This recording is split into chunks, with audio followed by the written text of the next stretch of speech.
What if I told you that 99% of footballers are wasting their time? You've seen it. Endless cone drills, shooting tutorials, and pro tips that promise to make you the next Messi overnight. But here's the brutal truth. Most players never master the one skill that actually separates amateurs from professionals. And no, it's not fancy footwork, expensive cleats, or even gym sessions. It's something so simple, so painfully boring, that almost no one sticks with it long enough to see the results. I've been there. I've wasted hours on drills that looked impressive on Instagram but did nothing for my game.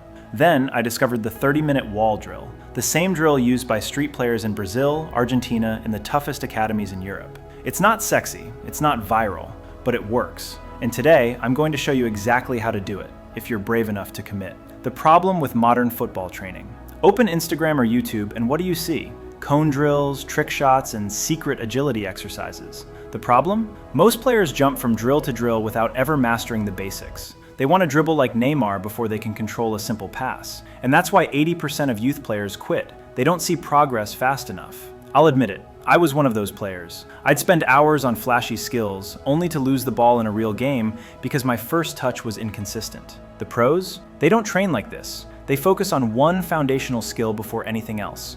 And that skill? Wall training. Why? Because the wall doesn't lie. It doesn't care if you're tired, if you're not in the mood, or if you think you're too good for basics. When you pass the ball against a wall, it comes back exactly how you played it. Every weak touch, every sloppy pass, it's all on you. And that's why it works. So for the past month, I've been working on something called the Magnetic Touch, and it's launching in 7 days, on Tuesday, January 27th. If you want to stop freezing when you get the ball, make the right decisions in real games without stress, and start controlling the game instead of being controlled by it, then you have 6 days to join the waitlist before it closes and get 3 free bonuses. 1, a discount. 2, 24-hour early access. 3, extra guidance and updates before launch. Click the link in the description or the pinned comment, put in your email, and you're in. Why the wall is your secret weapon.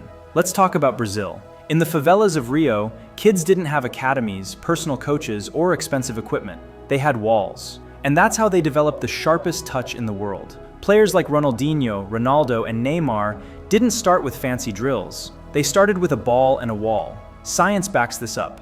Repetition with a wall builds muscle memory faster than any other drill. Every time the ball returns, your brain and body learn to adjust, adapt, and improve. It's not just for beginners either.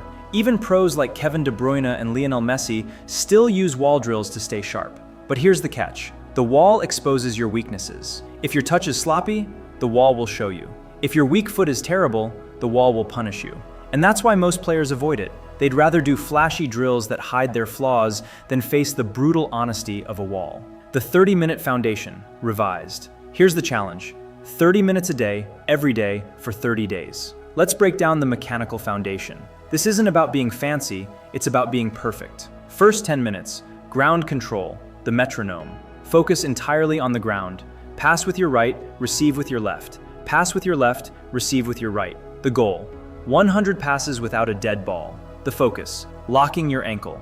If your ankle is floppy, the wall will punish you. Keep the ball snappy. Next 10 minutes, the aerial kill, laces and thighs. Toss the ball against the wall at chest height. When it comes back, you have one touch to bring it to a dead stop on the ground. The goal, use your chest, thigh, and the laces of your boots. Pro tip, imagine the ball is an egg. If you are too stiff, the egg breaks. You have to absorb the force. Final 10 minutes, one touch rhythm. No trapping allowed. You are a wall yourself.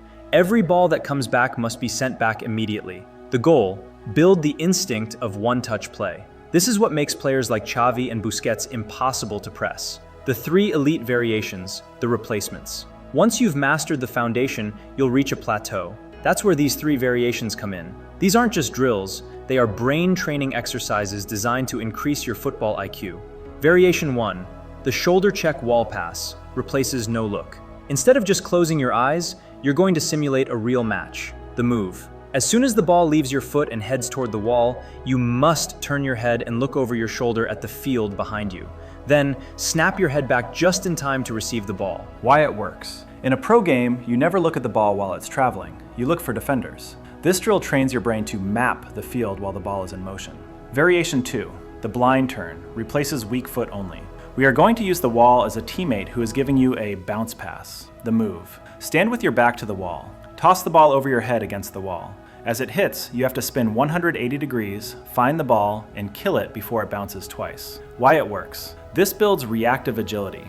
You don't know exactly where the ball will bounce, so your feet have to make micro adjustments in a split second. Variation 3, the angle shift dribble, replaces pressure cooker. The move. Pass the ball into the wall at an angle, not straight on. As the ball shears off to the side, you have to sprint, catch up to it, and perform a change of direction move, like a Cruyff turn, before passing it back at another angle. Why it works. Straight line speed is easy. Angle speed is what beats defenders. This drill forces you to move your body in relation to the ball's physics. What happens after 30 days? After 30 days of this, something changes. Your first touch becomes crisper, your decision-making gets faster, and your confidence skyrockets. I've seen players go from bench warmers to first-team starters just by committing to this. But here's the warning. If you skip days, you stay average. The wall doesn't care about excuses, neither should you.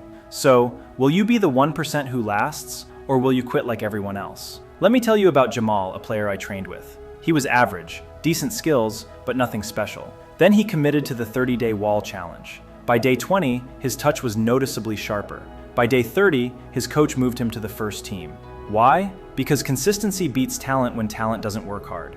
The mental game. This isn't just about skill, it's about discipline. The wall doesn't lie, and neither does your effort. When you feel like quitting, remember, hard work beats talent when talent doesn't work hard. Here's the truth. Greatness isn't about genetics. It's about showing up, even when you don't want to. So ask yourself, are you training to be good or training to be great?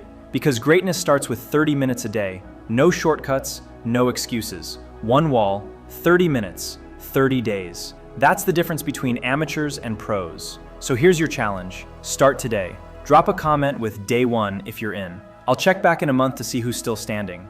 And if you're serious about becoming a pro, hit that like button, subscribe, and turn on notifications, because this is just the beginning. Now get to work. I'm rooting for you.